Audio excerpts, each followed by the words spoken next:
আসসালামু আলাইকুম রহমতুল্লাহি ওয়া বারাকাতুহু। সম্মানিত দর্শক, আপনি যদি আজকে কালকের রাজনীতি বা আগামী এক সপ্তাহের রাজনীতি মূল্যায়ন করেন তাহলে দেখতে পাবেন যে বিএনপি নিরঙ্কুশ সংখ্যাগরিষ্ঠতা লাভ করেছে। তারা সরকার গঠন করছে, তারেক রহমান সাহেব প্রধানমন্ত্রী হচ্ছে, তার পছন্দের যারা লোকজন রয়েছেন তারা সংসদ সদস্য থেকে মন্ত্রী হচ্ছেন, প্রতিমন্ত্রী হচ্ছেন।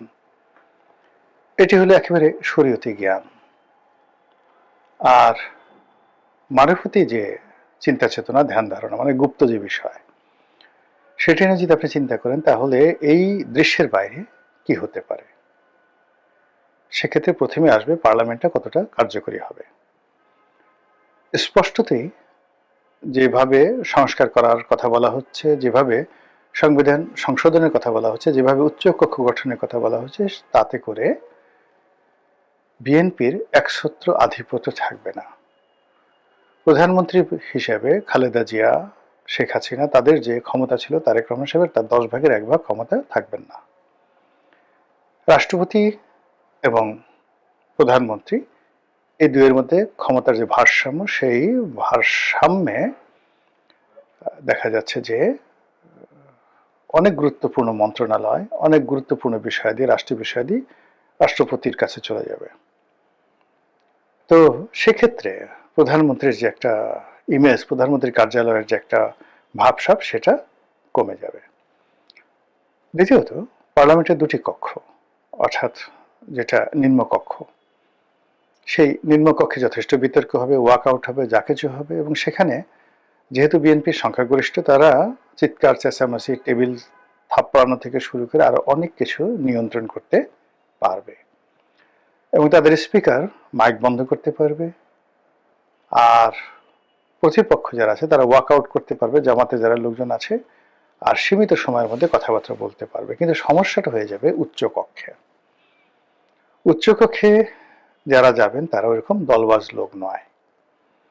বিএনপি চেষ্টা করবে তাদের মতাদর্শের, পছন্দের জ্ঞানী গুণী শিক্ষিত যারা লোকজন রয়েছেন তাদেরকে হায়ার করার জন্য, অথবা নিজেদের দলের যে সকল ডেডিকেট রয়েছে, বয়স্ক মানুষ রয়েছে, সম্মানিত মানুষ রয়েছে, যারা নির্বাচন করতে পারে না তাদেরকে। আবার অন্যদিকে জামাত নিজেদের দলের ভেতরে বাইরে সমাজের অনেককে তারা এই উচ্চ কক্ষে ইনক্লুড করে ফেলবে, এবং সেক্ষেত্রে জামাত এবং এনসিপির যারা উচ্চ কক্ষে থাকবেন তাদের কাছে সরকারের যারা সদস্য থাকবেন, সরকার দলীয়, তারা সকালে বিকেলে নাস্তানাবুদ হবেন। ওখানকার পরিবেশটা অ্যাবসলিউটলি জামাতের নিয়ন্ত্রণে থাকবে। তারা সেখানে নিম্নকক্ষের অনিয়মতান্ত্রিক বিষয়গুলো তুলে ধরবে। তারা তাদের ইজমা, কিয়াস, কোরআন, হাদিস, শরিয়া আইন, বিভিন্ন টেকনিক্যাল বিষয় নিয়ে ঘন্টার পর ঘন্টা সেখানে আলোচনা করবে, ঠিক ভারতের উচ্চকক্ষের মতো বা ইংল্যান্ডের উচ্চকক্ষের মতো। যেমন দেখা গেলেন আপনি ভারতের যে উচ্চকক্ষ, সেখানে রাম জেঠ মালানি নামক একজন প্রখ্যাত আইনবিদ ছিলেন, মেম্বার অফ পার্লামেন্ট ছিলেন, যিনি একসময় ভারতের সেন্ট্রাল গভর্নমেন্ট বিজেপি সরকারের আইনমন্ত্রী ছিলেন। ভারতের তাকে বলা হয় সবচেয়ে বড় লয়ার। তো এই মানুষটি উচ্চকক্ষে গিয়ে যে ধরনের বক্তব্য দিতেন, কথাবার্তা বলতেন, নরেন্দ্র মোদীর ধুতি খোলা হয়ে যেত। এবং তিনি সেখানে বলতেন যে আমি এই Narendra Modi is a nonsense, stupid. একবার তার রাগ হয়ে তিনি বাস্টার্ড বলে ফেলেছিলেন, যে আমি তার নির্বাচনের সময় টনকে টন, 1 টন মানে 27.5 মণ, টনকে টন টাকা আমি খরচ করেছি। আমি, তাকে বলা হয় 15 কোটি রুপি লয়ার, মানে যে কোনো একটা মামলা তিনি পরিচালনা করলে 15 কোটি টাকা নিতেন। তো one of the richest lawyer around the India subcontinent. তো এই ফলে কি হলো যে এই উচ্চকক্ষ কিন্তু মানে নিম্নকক্ষের চেয়ে উচ্চকক্ষের যে প্রচারণাটা ভারতে ওই সময়টাতে বেশি হয়েছিল। এবারও নিম্নকক্ষের চাইতে বাংলাদেশে উচ্চকক্ষে জামাতের যাদেরকে নিয়োগ দেওয়া হবে তাদের বাগ্মিতা, তাদের কথাবার্তার ধরন, তাদের যে যুক্তি উপস্থাপন, এবং তারা এমন একটা জায়গাতে আলোচনাটা নিয়ে যাবে যে আলোচনাতে বিএনপির যারা লোকজন রয়েছে তাদের কোনো প্রস্তুতি থাকবে না। আর যে বিষয়গুলো জামাত টার্গেট করে আলোচনা করবে সেই বিষয়গুলো বিএনপি আন্দাজই করতে পারবে না। আবার বিএনপি পরবর্তীতে যে বিষয়গুলো আলোচনা করবে ওই বিষয়গুলো আবার জনগণ শুনবে না। এই কারণ হলো আমাদের দেশের মানুষ একটু ধর্ম শুনতে চায়, কিচ্ছা কাহিনী শুনতে চায়, ইতিহাসের গল্প শুনতে চায়। এই কাজগুলো করার জন্য জামাতের যারা নেতাকর্মী তারা অভ্যস্ত। তারা একটা অডিয়েন্সকে 2 ঘন্টা 3 ঘন্টা তারা ব্যস্ত রাখতে পারে মিষ্টি মিষ্টি কথা বলে। আপনি সাইদির একটা ওয়াজি যদি এখনো বাজিয়ে দেন, মানুষ রাস্তায় দাঁড়িয়ে 2-3 ঘন্টা বসে বসে শুনবে। গুলিস্তানে বাজায় দেখেন, বসুন্ধরা মার্কেটে বাজিয়ে দেখেন, সব দোকানপাট বন্ধ করে মানুষ সাইদির ওয়াজ শুনবে। আপনি এখন মির্জা ফখরুল সাহেবের ভাষণ রাস্তায় ছাপিয়ে দেন, চালিয়ে দেন, বিএনপির মধ্যে সবচেয়ে আকর্ষণীয় পুরুষ বক্তব্যের দিক থেকে। তো তার বক্তব্য ছাড়েন, দেখবেন 2 জন লোকও দাঁড়িয়ে শুনবেন না। তো বুঝেন উচ্চ কক্ষে সে কি অবস্থা হবে। এই মারুফতিতে যেটা হচ্ছে যে আগামীতে রাজনীতিতে উচ্চ কক্ষ যেটা গঠিত হচ্ছে সেটা জামাতের দখলে থাকবে এবং এটা সরকারকে রীতিমতো বিব্রত করে ফেলবে। থার্ড যেটা আছে যে নির্বাচন যেটা হয়ে গেল এটা কতদিন টিকবে। সরকার যদি ভালো কাজ করে, তারেক রহমান সাহেব ভালো কাজ করে, টিকে যায়, যেটা সম্ভাবনা খুব অল্প, ভীষণ রকম অল্প। এত অল্প আমি এখন এটা আর বলতে চাচ্ছি না, শুধু আজকের এই ভিডিওতে এটাই বললাম যে সরকার ভালো করলে সরকার 5 বছর পূর্ণ মেয়াদে যেতে পারবে, কিন্তু যেটার সম্ভাবনা খুবই খুবই অল্প। আর যদি ভালো না করে তাহলে পুরো পরিস্থিতি নিয়ন্ত্রণের বাইরে চলে যাবে এবং যে কোনো সময় মধ্যবর্তী নির্বাচন হতে পারে, যে কোনো সময় সরকারের পতন হতে পারে, আরো অনেক কিছু হতে পারে। তো সেটা কি কারণে হবে, কেন হবে, এটা সময় হলে আপনারা দেখতে পাবেন। আমি শুধুমাত্র ইন্ডিকেশনগুলো দিলাম। তো সেক্ষেত্রে কি ধরনের রাজনৈতিক পরিস্থিতি তৈরি হবে। এখানে যদি সরকার সফল হয় তবুও রাজনীতিতে আওয়ামী লীগ অনিবার্য। সরকারের এই সফলতার বিরুদ্ধে আরো সফল কিছু করার জন্য, জনমত গঠন করার জন্য জামাত তখন আওয়ামী লীগের দিকে ঝুঁকে যাবে। আবার যদি সরকার ব্যর্থ হয়ে যায়, ব্যর্থ হওয়ার পরে পুরো পথ ঘাট মাঠ চারিদিকে শুধু জামাত জামাত জামাত, আল্লাহু আকবার আল্লাহু আকবার, নারায়ে তাকবীর, আল্লাহু আকবার, ইসলামী আইন চাই, তারপরে আল্লাহর আইন চাই, এরকম ইনসাফ ইনসাফ, ইনকিলাব ইনকিলাব, এগুলোতে ভরে যাবে যদি সরকার ব্যর্থ হয়ে যায়। আর সেক্ষেত্রে যদি আওয়ামী লীগের মানে বিএনপির পতন হয় তাহলে জামাত ক্ষমতায় চলে আসবে এবং জামাত একবার ক্ষমতায় আসলে পুরো কোর্স অফ অ্যাকশন রাজনীতির আলাদা হয়ে যাবে। তখন ওই পরিস্থিতিতে সরকারই আহ্বান করে, উইন্ডো তৈরি করে জামাতকে মোকাবেলা করার জন্য আওয়ামী লীগকে নিয়ে আসবে এবং বিএনপি এবং আওয়ামী লীগ সখ্যতা হয়ে যাবে। এবং সেই সখ্যতাটা যেভাবে বাংলাদেশের রাজনীতি সামাল দেওয়ার জন্য জিয়াউর রহমান সাহেব যে শেখ হাসিনাকে এনেছিলেন তিনি তো এমনি এমনি আনেননি। এর কারণ হলো বিরোধী দল না থাকার কারণে, আওয়ামী লীগ না থাকার কারণে জামাত জিয়াউর রহমানের জমানাতে এতটা শক্তিশালী হয়ে পড়েছিল, তখন তিনি বাধ্য হয়ে সেই লং মার্চ করার নামে মাওলানা আব্দুল হামিদ খান ভাসানীকে তিনি নামিয়ে দিয়েছিলেন। কিন্তু তখন তিনি বয়স্ক মানুষ, বুড়া মানুষ, তাকে দিয়ে সেই ভারতের ফারাক্কা লং মার্চ করালেন, কিন্তু কাজ হলো না।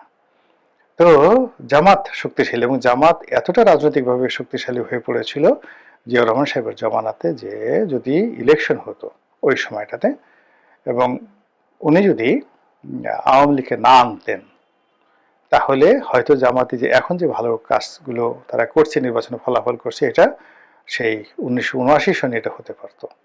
এবং তখন জামাতের যে প্লেয়ারগুলো যারা ছিলেন ওই সময়টাতে খেলোয়াড়, তাদের সঙ্গে আবার যোগ দিয়েছিলেন মুসলিম লীগের নেতারা। অর্থাৎ জামাত এবং মুসলিম লীগ তখন এক হয়ে গেছিল 76, 77, 78 সনে। এই 3 বছর যারা জামাতের রাজনীতি দেখেছে তারা বুঝতে পারবেন যে ওই সময়টায় তারা কতটা শক্তিশালী ছিলেন। তো সেই জামাতকে মোকাবেলা করার জন্য তখন জিয়াউর রহমান সাহেব মাওলানা মান্নানকে নিলেন। মাওলানা মান্নান একসময় সেই জামাতের রাজনীতির সাথে জড়িত ছিল, কিন্তু জামাতের সবকিছু বুঝতেন। বোঝার পরে সেই জামাতকে নাস্তানাবুদ করার জন্য মাওলানা মান্নানকে আনলেন, তাকে মন্ত্রী বানালেন। আচ্ছা, এরপর মুসলিম লীগের শাহজিজুর রহমানকে আনলেন। তারপরে জামাতকে সামাল দেওয়া যাচ্ছিল না। আওয়ামী লীগের অনেক নেতাদেরকে নিলেন, মন্ত্রী বানালেন, বড় বড় মন্ত্রী বানালেন, তারপরে পরিস্থিতি সামাল দেওয়া যাচ্ছিল। জামাত শুধুমাত্র মানে এতটা বড় হয়ে যাচ্ছিল, প্রশাসন থেকে শুরু করে সেনাবাহিনী, নৌবাহিনী, বিমান বাহিনী, সব জায়গাতে শুধু জামাত জামাত। এই যে এখন যে অবস্থা ঠিক ওই রকম। তখন সে আওয়ামী লীগকে রিভাইভ করলেন জিয়াউর রহমান সাহেব। দেখেন ইতিহাস ঘুরে ফিরে আবার আসে, সে 79 সনে বা 78 সনে যে ঘটনাটা ঘটেছে, এই 26 সনে তারেক রহমান সাহেবের জন্য ঠিক সেম ঘটনাটা ঘটতে যাচ্ছে আরো অষ্ট ভাবে। তখন তিনি সেই যে বাকশালের মাধ্যমে যে আওয়ামী লীগ নিষিদ্ধ হয়ে গিয়েছিল, সেই আওয়ামী লীগকে তিনি আবার রিভাইভ করলেন। তারপর তিনি চেষ্টা করলেন সেই আওয়ামী লীগকে অ্যাক্টিভ করার জন্য, কিন্তু ঐক্য হচ্ছিল না। দুটো গ্রুপ, এখানে মিজান গ্রুপ, মিজানুর রহমান চৌধুরী তার নেতৃত্বে একটা গ্রুপ, তারা চেষ্টা করলো।